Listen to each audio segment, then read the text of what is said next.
নমস্কার বন্ধুরা, চিত্রাস ডেইলি লাইফস্টাইলে আপনাদেরকে স্বাগত। আশা করি সবাই ভালো আছেন। আজ আমি বানিয়ে দেখাবো আপনাদেরকে পটলের দোরমা। দেখুন, আমি পটল নিয়েছি 500 গ্রাম, কাজু কিশমিশ একটু কেটে নিয়েছি, একটু বাটবো, আর গোটা গরম মশলা, তেজপাতা ফোড়নের জন্য নিয়েছি, পনির নিয়েছি, একটু আলু, দুটো আলু সেদ্ধ করে নিয়েছি, আর জিরে গুঁড়ো, ধনে গুঁড়ো, হলুদ, কাশ্মীরি লঙ্কা গুঁড়ো সব দিয়েছি, দই দিয়েছি। এগুলো বা মশলার জন্য রেডি করব। আমি পটলটা এবার কেটে যেভাবে পটলের দোরমা করি সেভাবে আমি রেডি করছি। দেখুন আমি কিভাবে করছি। আমার এরকম একটা সরু ছুরি আছে, ছুরিটা দিয়ে ভেতরটা এভাবে কুড়িয়ে নিচ্ছি। পটলের ওপরের গাটা হালকা ঘষে নিতে হবে, আর এই পুরের ভেতরটা কুড়িয়ে নিতে হবে। পটলের ভেতরটা, ওই ভেতরের করোনা বীজগুলো বা শাঁসটা আমি ফেলে দেবো না। ওটা আমি যখন পুরটা তৈরি করব আমি বেটে ওটা আমি আবার দেবো। এই যে দেখুন, আমি কুড়িয়ে নিচ্ছি, চেঁচে নিচ্ছি, পটলগুলো রেডি করছি। ভেতরগুলোকে ভালো করে সাবধানে করাতে হবে যাতে পেছন দিকটা ছেড়ে না যায়, তাহলে পুরটা বেরিয়ে যাবে। পটলটা ঘষে নিচ্ছি।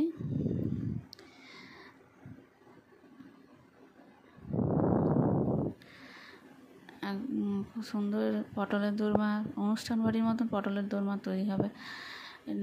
আমি এটা নিরামিষভাবেই বানিয়েছি। আপনারা যদি অনেক সময় অনেকে মাছ দিয়েও পটলের দোরমা করে, বা পেঁয়াজ রসুন দিয়েও বানাতে পারেন আপনাদের মতন, কিন্তু আমি এটা পনির আলু দিয়ে স্টাফিং দিয়ে নিরামিষ পটলের দোরমা বানিয়েছি। আর এই নিরামিষ পটলের দোরমাও খেতে খুব সুন্দর টেস্টি হয়। দেখুন আমি সব পটলগুলোকে এইভাবে পুড়িয়ে নিচ্ছি, আর ভেতরটা থেকে শাঁসটা বের করছি। করার সময় একটু সাবধানেই করতে হবে। আপনাদের যদি এমনি ছুরি না থাকে তো চামচের যে পেছনটা থাকে সেই চামচের পেছনটা দিয়ে আস্তে আস্তে কুড়িয়ে নেবেন।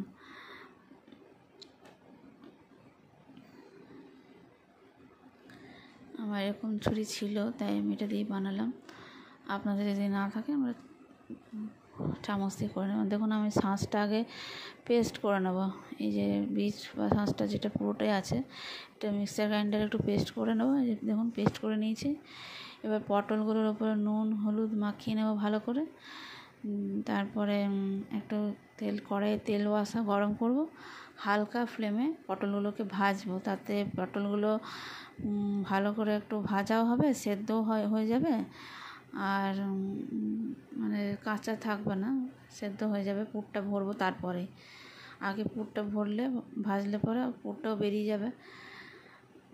তার জন্য আগে ভেজে নেব, তারপর পুর ভরবো। ঠান্ডা হয়ে গেলে পুরটা তারপর ভরবো। ভালো করে নুন হলুদ দিয়ে আমি ভেতরে দিয়েও পুরো গায়ে ভালো করে মাখিয়ে নিচ্ছি। আপনারাও এভাবে তৈরি করবেন বাড়িতে, দেখবেন আপনাদেরও পটলের দোরমা খুব সুন্দর হবে। আমি কীভাবে বানাচ্ছি আপনারা পুরো রেসিপিটা দেখার জন্য আপনাদেরকে অনুরোধ করছি। পুরো রেসিপিটা দেখুন। নিরামিষ পটলের দোরমাও খুব সুন্দর টেস্টি হবে। কম ফ্লেম দিয়ে পটলগুলো এপিট ওপিট করে ভালো করে ভেজে নিচ্ছি। এপিট করে ভালো করে ভেজে নিতে হবে কম আছে, তাতে সেদ্ধটাও হয়ে যাবে। আর তারপরে পুর ভরার পর আপনাকে ঝোলে দিয়ে যখন গ্রেভিটার মধ্যে দেবো আর তখন সেদ্ধ করার বেশি প্রয়োজন পড়বে না। তাই আগেই কম আছে এটা ভালো করে একটু ভাজাটা ঠিক মতো করতে হবে। আবার খুব বেশি সেদ্ধ হয়ে গেলে, নরম হয়ে গেলেও চলবে না। খুব নরম হয়ে গেলে তখন পুর ভরতে অসুবিধা হবে। ভাজাটা ঠিক মতো ভাজতে হবে। এই দেখুন আমি কেমন ভেজেছি এবং তুলে রাখছি। ভেজে সেদ্ধও হবে, অথচ ভেঙে যাবে না পুর ভরতে ভরতে। আমি এইভাবেই ভেজেছি। আপনারাও এইভাবে ভাজবেন, এবং আপনাদেরও ভাবে পুরটা ভরতে পারবেন। দেখুন আমি এবারে যে স্টাফিংটা ভরবো সেটার জন্য মশলা রেডি করছি। আমি একটু কড়াইয়ে একটু গোটা জিরে দিলাম, তারপরে যে পটলের পিস বা শাঁসটা যেটা পেস্ট করেছিলাম সেটা দিয়ে দিলাম, হলুদ জিরে গুঁড়ো ধনে গুঁড়ো একটু কাশ্মীরি লঙ্কা গুঁড়ো এগুলো সব দিচ্ছি। এগুলো ভালো করে মশলাটাকে কষবো, এটা ভালো করে ভাজবো, কাঁচা ভাবটা গন্ধটা যাওয়া অবধি। এটা প্রায় হয়ে গেছে, দেখুন তেল ছেড়ে দিয়েছে, এটা কাঁচা ভাবটা চলে গেছে। এবারে আমি একটু যেটা 2টো আলু সেদ্ধ করে রেখেছিলাম সে আলুটা দিচ্ছি, আর একটু পনির দেবো। পনিরটা পরে দিচ্ছি, একটু আলুটা ভালো করে মিশিয়ে নিই। আলুটা দিলে স্টাফিংটার মধ্যে খুব ভালো টেস্ট হয়, তার জন্য আলুটা দিয়েছি। এবং শক্ত একটু হয়, পনিরটা দিলে একটু নরম নরম হয়ে যায় বলে একটু আলুটা দিয়েছি। পনিরটা দিলে মানে ভেতরটা শক্ত ভাবটা থাকবে না, যখন গ্রেভিতে দেওয়া হবে তখন হয়তো পুরটা বেরিয়ে যেতে পারে, কিন্তু আলুটা দিলে ঠান্ডা হয়ে গেলে তখন একটু শক্ত ভাবটা চলে আসে। দেখুন এই নুন দিয়ে দিচ্ছি, চিনি দিয়ে দিলাম পরিমাণ মতো, নুন দিয়ে দিচ্ছি, একটু নারকেল কোড়া দিচ্ছি। আমি নারকেল একটু কোড়া আমার মানে ফ্রিজে আমার সবসময় থাকে, আপনার তার জন্য একটু নারকেল কোড়া দিলাম। আর নারকেল কোড়াটা পুরোপুরি অপশনাল, আপনারা যদি দিতে না চান নাও দিতে পারেন। কাজু কিশমিশটাও দিয়ে ভালো করে ভেজে নিলাম। আর এদিকে আমি একটু আদা টমেটো পেস্ট করে রেখেছিলাম, এটা গ্রেভির জন্য বেটে রেখেছি। এবার আমি কাজু আর দই একসঙ্গে পেস্ট করছি, এটা গ্রেভি বানাবো। তার জন্য ওইদিকে আমার স্টাফিংটা পুরো রেডি হয়ে গেছে, ঠান্ডা হচ্ছে। তারপরে ওই যে ভরবো, দেখুন পুরটা ভরছি এবার পটলের ভেতরে। দেখুন আমার পটলের ভেতরে ভরছি, আমি খুব আস্তে আস্তে ভরিনি, কিন্তু তাড়াতাড়ি ভরেছি, কিন্তু ফেটে যাচ্ছে না বা ছিঁড়েও যাচ্ছে না, পুরটা ভালো ভরা যাচ্ছে।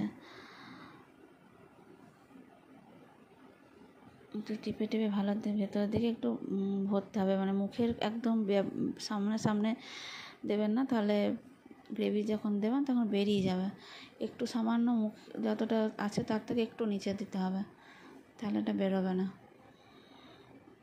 দারুণ স্বাদের পটলের দোরমা, আপনারাও বাড়িতে বানান এবং কমেন্ট বক্সে আমাকে জানাবেন যে আপনাদের বাড়ি কেমন খেয়ে লাগলো, তোমার বাড়িতে বানিয়ে খেয়ে কেমন লাগছে আমাকে জানাবেন। আমার চ্যানেলকে বেশি বেশি করে শেয়ার করুন, লাইক করুন, আমার চ্যানেলকে সাবস্ক্রাইব করুন, আমার পাশে থেকে আমাকে এগিয়ে যাওয়ার জন্য সাহায্য করুন। আমি আরও অনেক নতুন নতুন রেসিপি নিয়ে আসবো।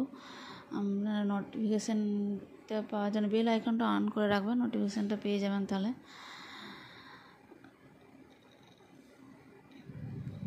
আমার শর্টসেও অনেক ভিডিও দেওয়া থাকে, সেগুলোও দেখবেন। শর্টসও আমি দিই, আর রান্নার ভিডিওটা আমি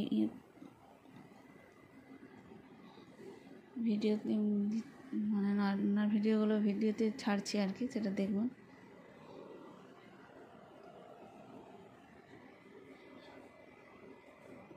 এই যেমন আমি ইয়েটা মানে গুঁড়ো মশলাটা একটু জল দিয়ে পেস্টটা গুলে নিলাম, তাহলে মশলাটা পুড়বে না আর কি।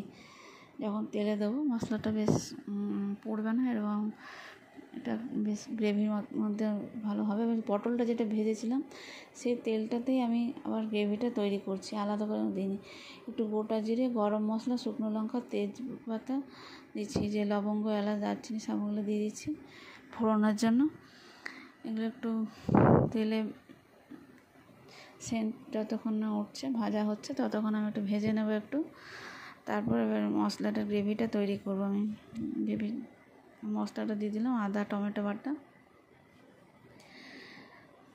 আমি খুব বেশি দিইনি, 1 ইঞ্চি আদা দিয়েছি আর একটা ছোটো টমেটো দিয়েছি, খুব বেশি টমেটো দিইনি।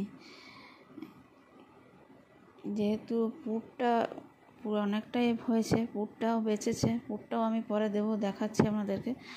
আর এই গুঁড়ো মশলাগুলো যেটা ভিজিয়ে রেখেছিলাম জলে পেস্ট করেছিলাম, সেটা আপনাদের এটা দিয়ে দিলাম গ্রেভির মধ্যে। আর লাস্টে পুরটাও একটু দিয়ে দেবো, তাতে গ্রেভিটা আরও একটু মানে থিকনেস মোটা হয়ে যাবে, আর টেস্টিও খুব সুন্দর হবে, টেস্টটাও খুব সুন্দর আসে। মশলাটা ভালো করে ভেজে নেব। তারপর আমি কাজু আর দই বাটাটা দইটা যেটা পেস্ট করে রেখেছি, চিনি আর নুনটা দেখুন দিয়ে দিলাম।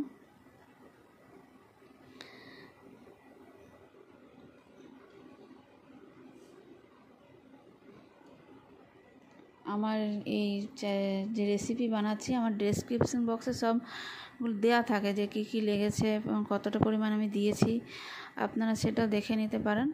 মানে যদি আমার এই বলাতে কিছু বুঝতে পারছেন না, তখন আপনারা ওই ডেসক্রিপশন বক্সটা দেখে নেবেন কতটা কি দিচ্ছি, সেই পরিমাণগুলো এখান থেকে লক্ষ্য করতে পারবেন।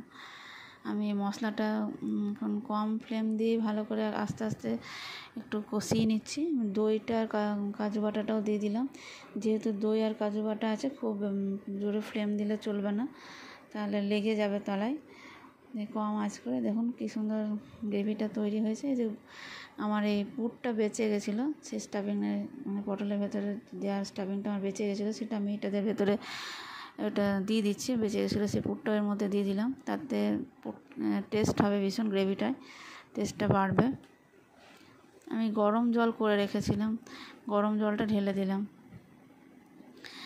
আমি খুব বেশি জল মানে গ্রেভিটা দেখুন আর একটু দেবো, প্রয়োজনের মতো দেবেন আপনারাও।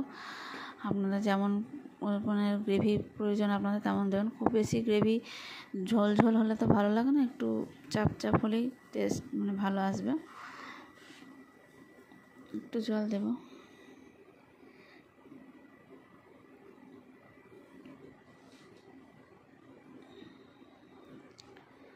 পটলগুলো দিয়ে দিচ্ছি।